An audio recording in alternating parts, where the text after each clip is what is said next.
Berawal dari teman baik hingga saling lapor polisi, kisruh yang terjadi antara dua sahabat ini tak kunjung selesai.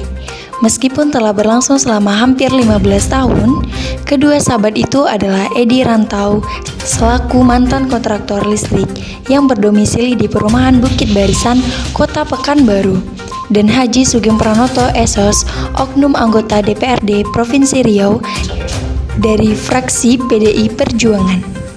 Kepada Riodo TV, Edi Rantau menceritakan, awal mula perkenalannya dimulai sekitar tahun 1983.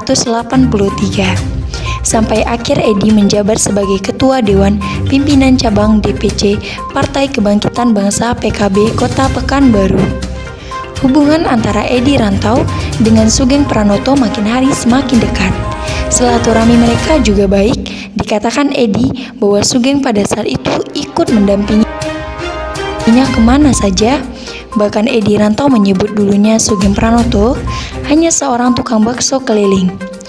Didampingi tim aktivis Lancer Yunus, Edi Rantau beserta istrinya Aziza dan anaknya Nanda dengan tegas mengungkapkan isi hatinya terkait hubungannya dengan Sugeng Pranoto, oknum anggota Dewan Kader PDIP. Edi Rantau dan istri menganggap si Sugeng itu saudara, sahabat, dan bahkan sudah seperti keluarga. Tapi kok tega-teganya dia itu mengkhianati, bahkan menipu dan menggelapkan uang kami sebanyak 170 juta. Sudah sangat keterlaluan si Sugeng itu. Sampai saya sakit stroke seperti ini, anak berhenti kuliah dan hanya karena termakan bujuk rayu dan iming-iming si Sugeng itu, sesal Edi Rantau beserta istrinya Aziza. Dalam pertemuan yang dipimpin Ketua Lancer Yunus beserta tim pendamping publik, keluarga Edi Rantau juga kembali menyampaikan masa lalunya dengan Sugeng Pranoto.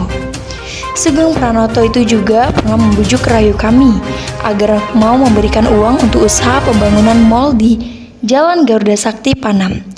Hingga akhirnya rumah kami yang di Kualu terjual dan rumah yang ini juga kami gadaikan. Hingga karena termakan bujuk rayu si Sugeng itu, pokoknya jahat betul lah, ujar Edi. Edi Rantau sudah menganggap Sugeng saudara, maka apapun yang disampaikan Sugeng kami percaya, tutur Edi. Menanggapi tuduhan Sugeng tentang kasus pemukulan dirinya yang dilakukan oknum anggota TNI AU tempo lalu sekitar tahun 2014, Edi Rantau hanya katakan bahwa justru si Sugeng itu yang duluan menantang dan berbusung dada ketika kehadiran kami di kantor DPD PDI Perjuangan Provinsi Riau. Sugeng Pranoto, anggota DPRD Provinsi Riau, mengatakan dirinya ini pejabat. Kalian mau apa? Ungkap Edi, menirukan bahasa dan gerak tubuh Sugeng pada saat itu. Terpisah, Aliansi Rakyat Peduli PDIP minta anggota DPRD Riau, Haji Sugeng Pranoto, mempertanggungjawabkan perbuatannya di hadapan hukum, hingga berlindung di balik nama besar PDIP. Karena PDIP sendiri tidak akan melindungi kader yang cacat moral seperti Sugeng Pranoto yang diduga telah menipu rakyat.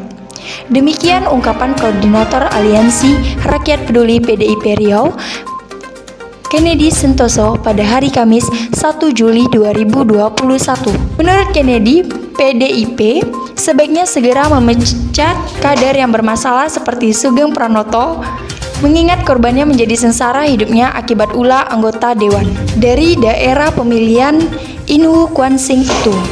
Kasus ini sebelum Sugeng Pranoto jadi anggota DPRD Riau, maka PDIP jangan melindunginya, kata Kennedy. Lebih lanjut, Kennedy meminta aparat kepolisian jangan pandang bulu, hukum harus ditegakkan. Segera tetapkan Sugeng Pranoto sebagai tersangka, mengingat Bapak Kapolri juga tengah gencar-gencirnya membasmi praktek maupun kegiatan investasi bodong dan kasus penipuan lainnya, tegas Kennedy. Lebih lanjut, Kennedy meminta aparat kepolisian jangan pandang bulu, hukum harus ditegakkan. Segera tetapkan Sugeng Pranoto sebagai tersangka, mengingat Bapak Kapolri juga tengah gencar-gencirnya membasmi praktek maupun kegiatan investasi bodong dan kasus penipuan lainnya, tegas Kennedy.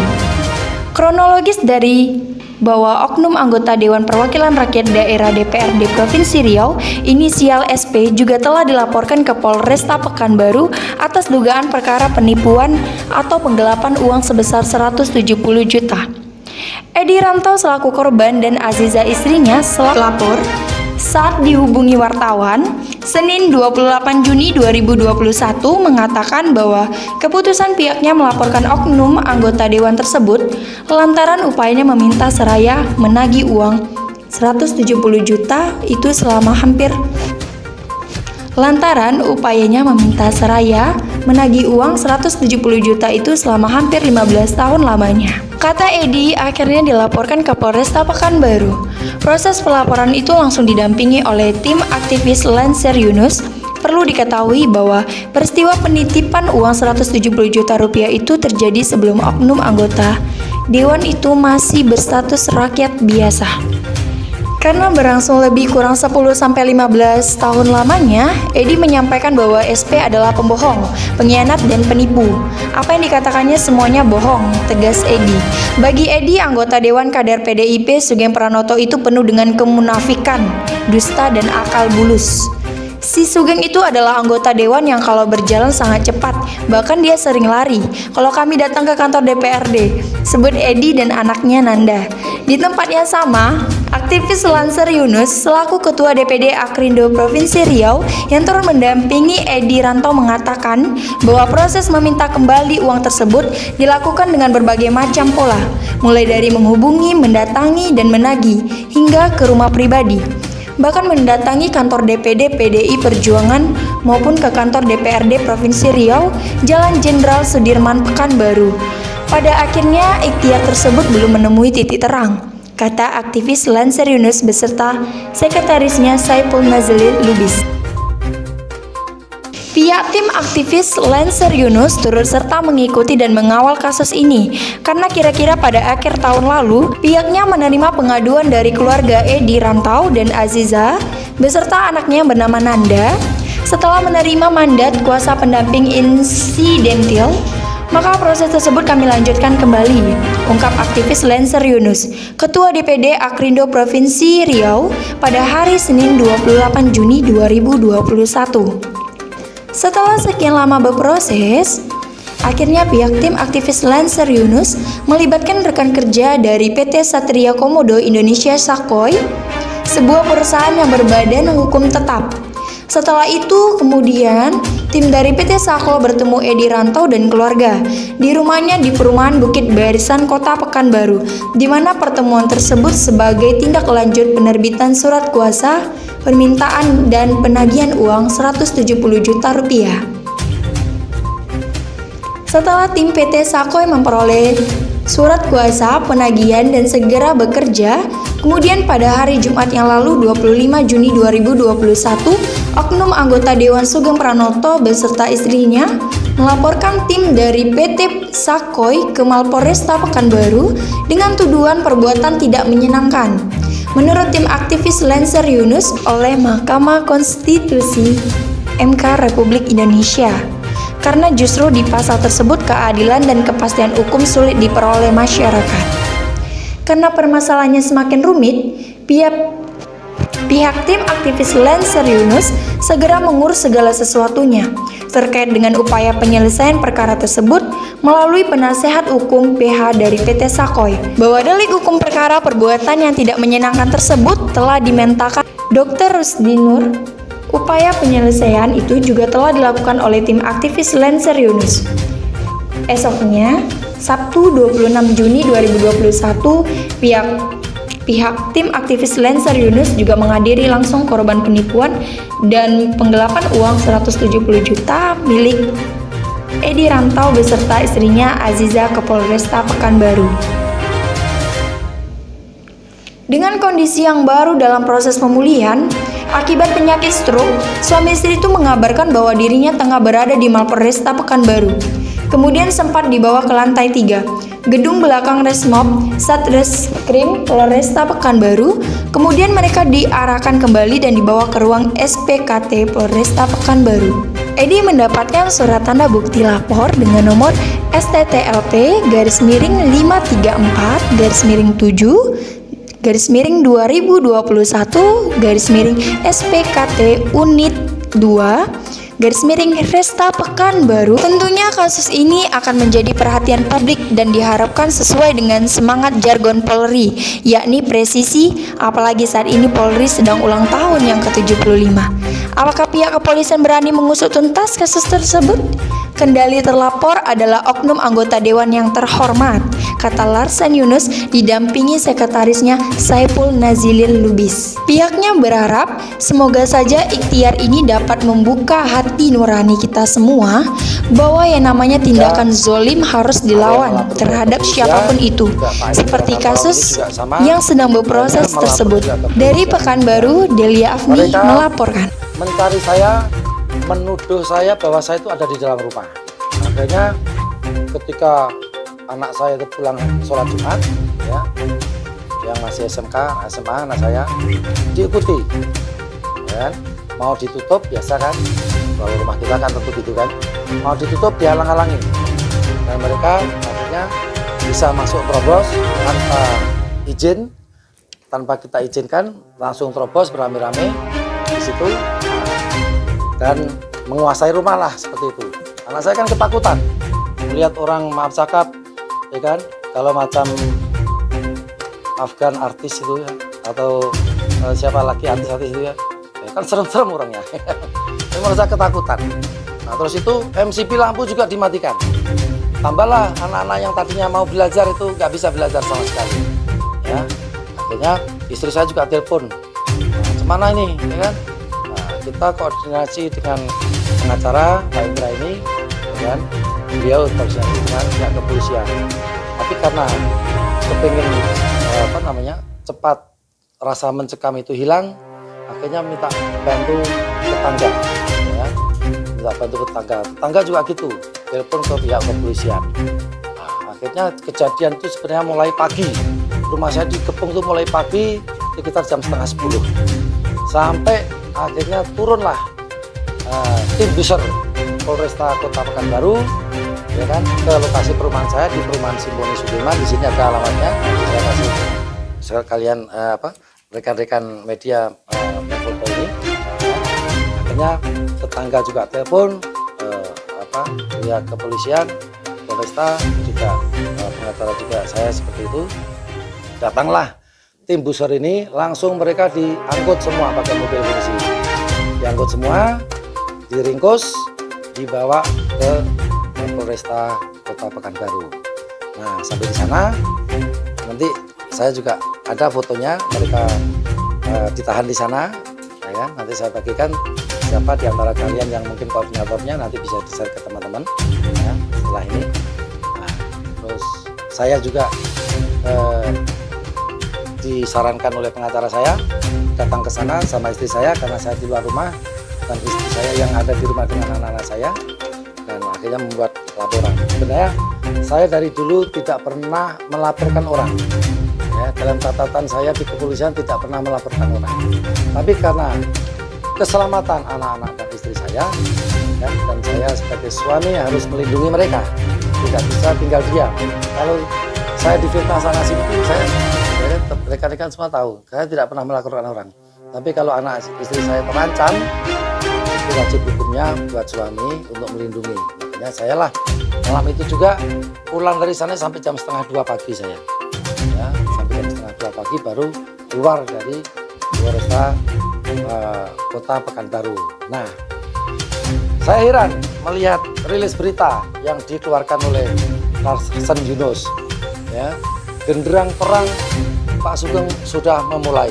Nah, maka kita hanya menanggapi saja, karena Pak Sugeng sudah memulai genderang perang, maka kita juga sekarang melaporkan Pak Sugeng.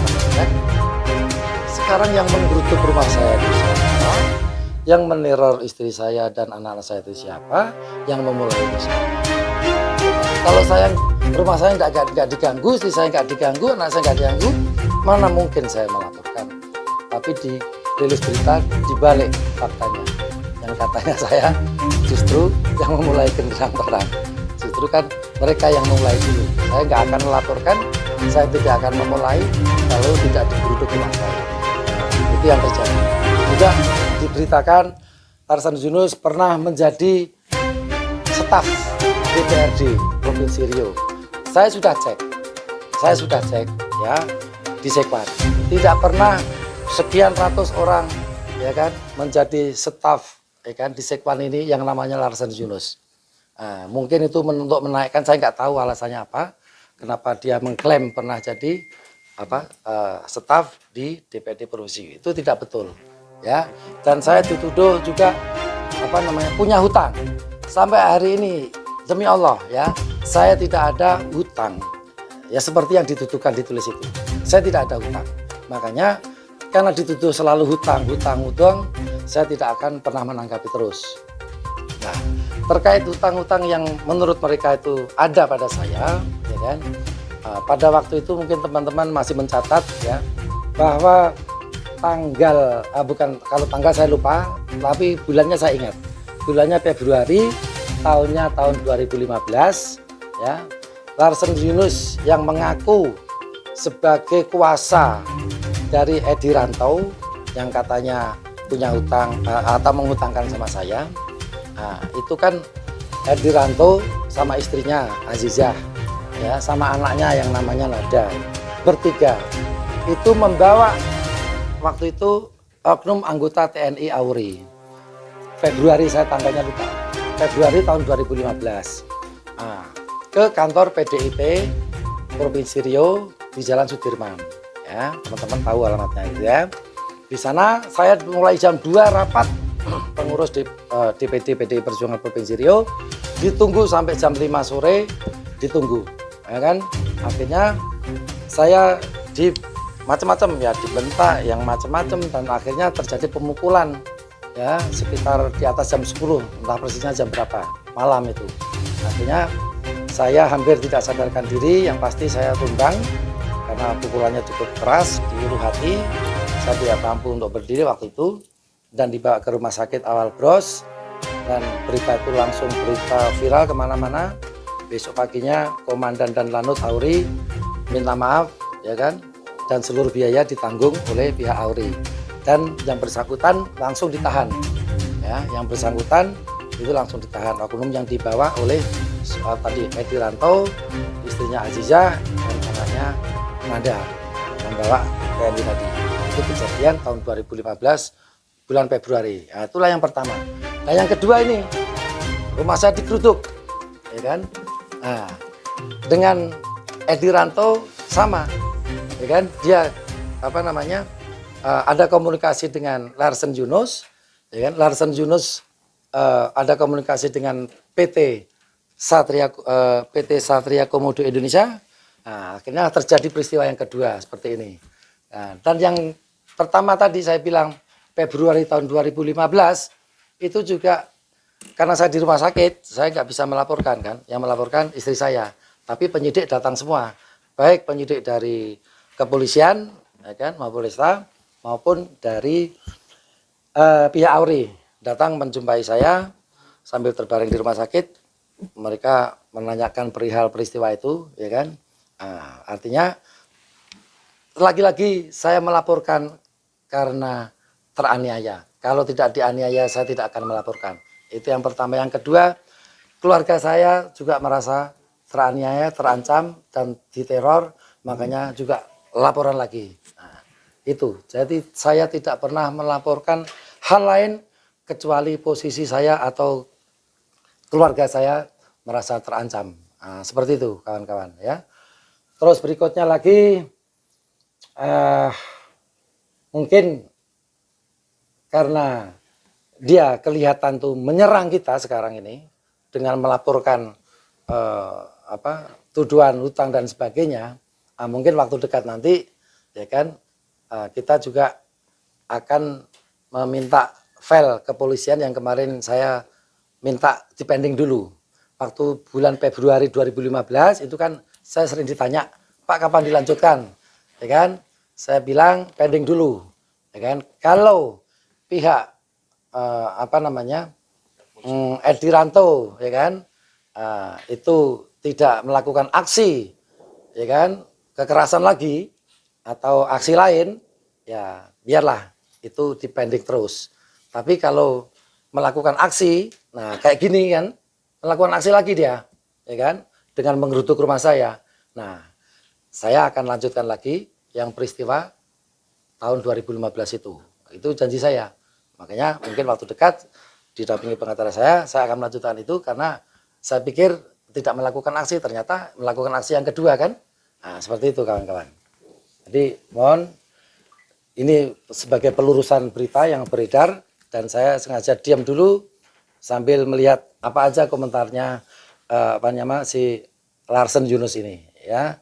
Nah, nanti baru hari inilah kita baru sempat untuk mengundang rekan-rekan supaya ada penyeimbang berita. Terima kasih. Kalau ada yang mau ditanyakan, ada tambahan sedikit ya. Oke, terima kasih rekan-rekan. Saya Hendra Marpaung, kuasa hukum dari Pak Sugeng Pranoto. Di sini saya ada menyampaikan sedikit yang selama ini diberitakan mereka ini utang piutang.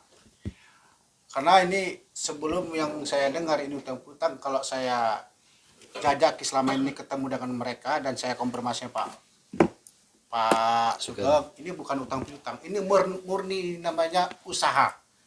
Mereka kemarin ada Pak Sugeng sama Edi Rantau, dia buka usaha bersama dan termasuklah Pak Edi Rantau ini menikmati juga hasilnya Pak ya. Iya. Per bulan selama berapa tahun tuh Pak ya? 2 tahunan lebih. 2 tahunan. Ketepatan usaha ini sudah collab ada Pak Sugeng sama Pak Pranoto. Edi Rantau.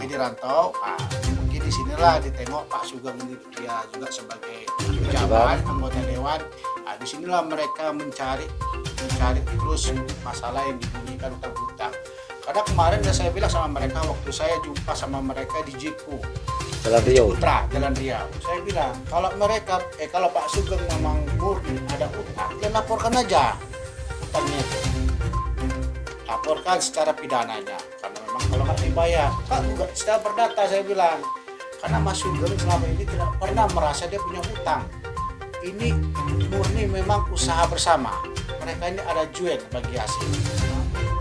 Ada mereka usaha apa Pak? Ya. Apa kemarin Usaha minyak. BBM dan bakar minyak. Memang mungkin karena mereka anggap juga ini merasa yang 170 ini meskipun pikirnya uang masih ada. Padahal tidak. Ini uang ini mereka kalau dihitung Pak Sugeng keuntungan itu udah pas. Yang selama 5% Pak ya? Ya. 5% keuntungan dari hasil usaha itu. Jadi kita minta sama mereka melalui Yunus dan melalui si Stephen dari Sakau.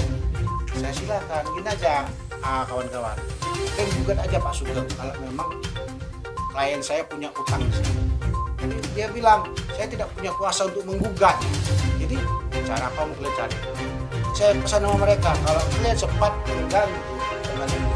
mengganggu Pak Sugeng dengan mengancam dengan cara yang lama, kan akan berurusan dengan hukum. Saya bilang mereka. Jadi sesudah itu malam saya kabar sama mereka bahwasanya Pak Sugeng tetap sesuai dengan perkataan saya Pak Sugeng memang ini murni usaha. Saya kabar sama mereka besoknya action. Itulah action rentetan sampai mereka datang ke rumah. Kira-kira itulah yang bisa saya tambahkan dengan tadi tambahan dari Pak Sugeng. Jelas yang saya sampaikan ini tidak ada nama terkait dengan utang-utang. Ini murni usaha bersama mereka.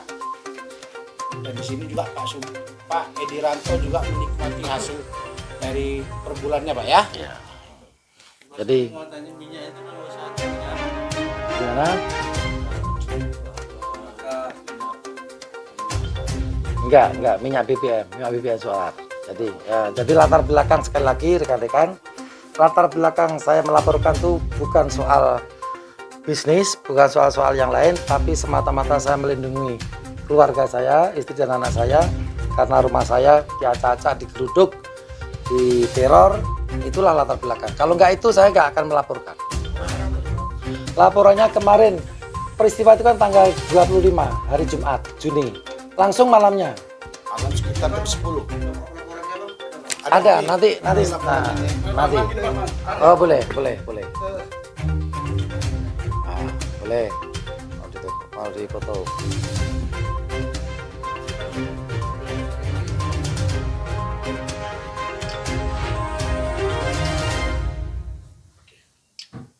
Ada lagi?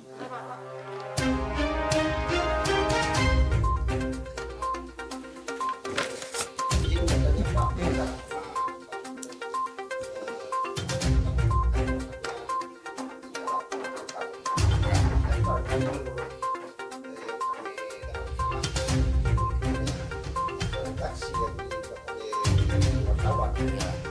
Tapi ada yang kami beredar di masyarakat bahwa bukan utang ya, tapi ini adalah sikap. Ini ya sikap. Bukan apa? Sikap. Kemudian hal tadi dikatakan bahwasanya ini murni urusan pribadi. Tapi pada akhirnya melibatkan partai. Kalau memang urusan pribadi itu pribadi yang menyelesaikan. Kenapa ini mesti melibatkan partai? Jadi dua politik yang mungkin saja. Oke, saya jawab ya. Iya, saya jawab ya. Partai punya tanggung jawab moral ya, melindungi anggotanya ya, melindungi anggotanya apabila ada pihak lain yang mengancam keselamatannya ya, bukan yang lain. Nah, karena ya partai tahu, di semua media memberitakan bahwa keluarga saya merasa terancam ya, dan itu adalah perbuatan pidana ya, itu partai empati ya kan, ada rasa peduli terhadap kadernya. Nah, itu dimanapun kita, seluruh Indonesia, kalau ada partai yang merasa terancam, yang merasa apa namanya, katakanlah ada unsur-unsur pidana di situ dari pihak luar ya kan, itu akan dilindungi, kecuali satu yang memang dibiarkan oleh partai. Kalau melakukan tindakan korupsi, itu mulai Bu Ketua Umum tidak akan mentolerir, langsung dipecat. Nah, jadi kalau ini kan menyangkut keselamatan keluarga, kader partai yang keluarganya terancam. Nah, seperti itu. Terima kasih. Tolong diputar dulu Pak. Jadi kalau yang tertulis di kwitansi, katakanlah misalnya yang beredar dibuat adalah Nah, saya belum lihat ya, saya belum lihat. Nanti kalau itu semua akan kita adu ketika di PAP. Ya kan, kita adu di PAP, apakah itu benar atau tidaknya kita akan jawab di berita acara pemeriksaan. Terima kasih, Pak Arifin. Katanya ada uang 100 juta untuk apa utang gitu, apakah benar itu?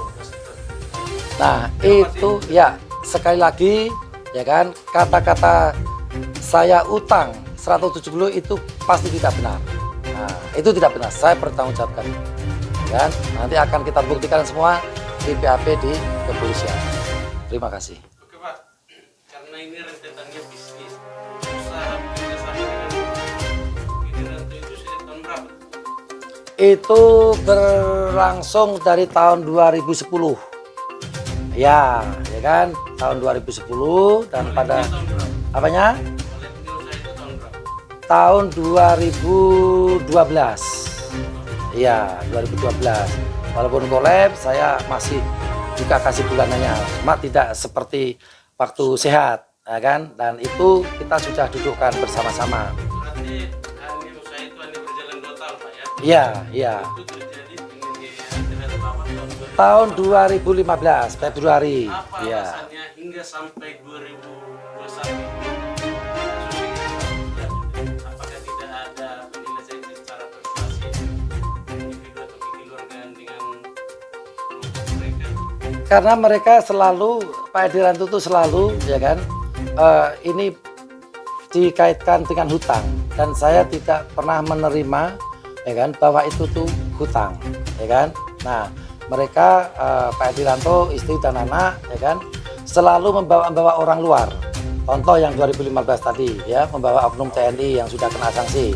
Nah, contoh yang ini ya, menguasakan kepada PT Satria Komodo Indonesia ya kan, dengan dia mengakunya debt collector. Nah, ada di Google tuh, ditengok di PT Satria Komodo Indonesia.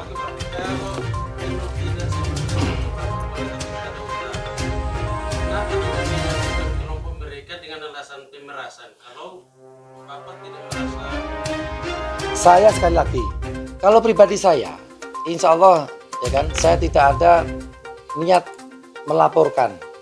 Tapi ini karena yang merasa diteror, merasa terganggu kenyamanannya, anak-anak begitu cemas, tetangga saya juga komplain, kan cerita sama saya, Pak, saya akhirnya pulang cepat. Kenapa?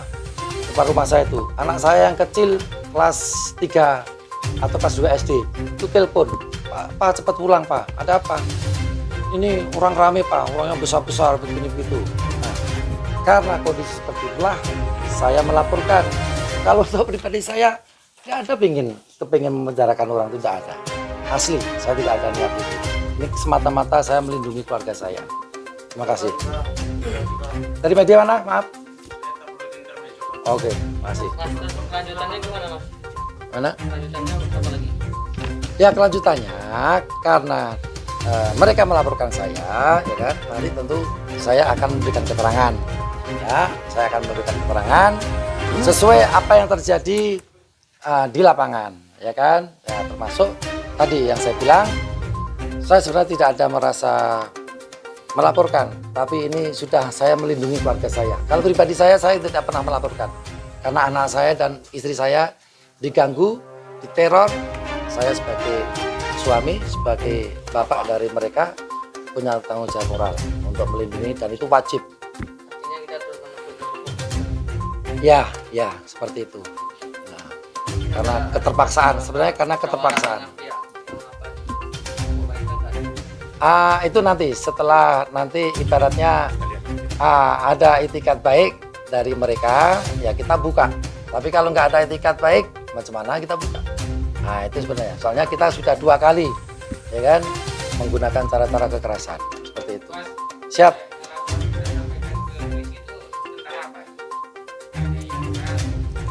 Tentang ya itu tadi. Di sini ada. Di sini ada, ya. Undang-Undang Nomor 1 Tahun 1946 tentang KUHP pasal 355. Perkaranya, barang siapa, bunyinya ya, barang siapa secara sengaja melawan hukum, memaksa orang lain supaya melakukan, tidak melakukan, atau membiarkan sesuatu dengan memakai kekerasan atau dengan memakai ancaman kekerasan, baik terhadap orang itu sendiri maupun orang lain. Nah, di situ bunyinya. Pasal ini, pasal 355. Di situ yang apa Intinya mereka masuk ke dalam rumah Pak Sugeng tanpa seizin tuan rumah. Kamera itulah ya kekerasan. Terus menilai saya pengakuan pasal ini tidak ada hutang, terus mereka memaksa. Apa langkah-langkah hukum Bang? Boleh baca? Ya kalau kita terus juga nanti kita pertanyakan laporan kita kemarin, ya, mereka juga melaporkan kita. Nanti kan pihak dari kepolisian juga nanti memediasi kita. Jadi kita lihat nanti apa nanti jalan yang terbaik yang nanti dibuat nanti dari pihak keamanan. Belum tahu kita. Nah, kita lihat nanti.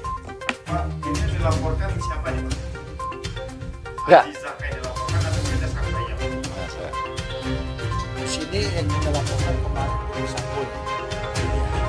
Mereka masuk ke dalam rumah yang membuat teror ke dalam rumah bisa di Saku yang ada. Kenapa harusnya itu dilaporkan? Di Larson di situ nggak ada pada saat. Larson terus kita di sini kita bertanyakan kapasitas itu sebagai apa? Karena yang kita tahu menerima kuasa dari Widiranto itu Saku. Tapi kalau dia bicara bersama saya waktu kita di Cipta, dia menerima orderan dari Pak Widiranto akan semakin Saku. Tapi dia dari Sakoi, Satria Komando Indonesia, Sakoi.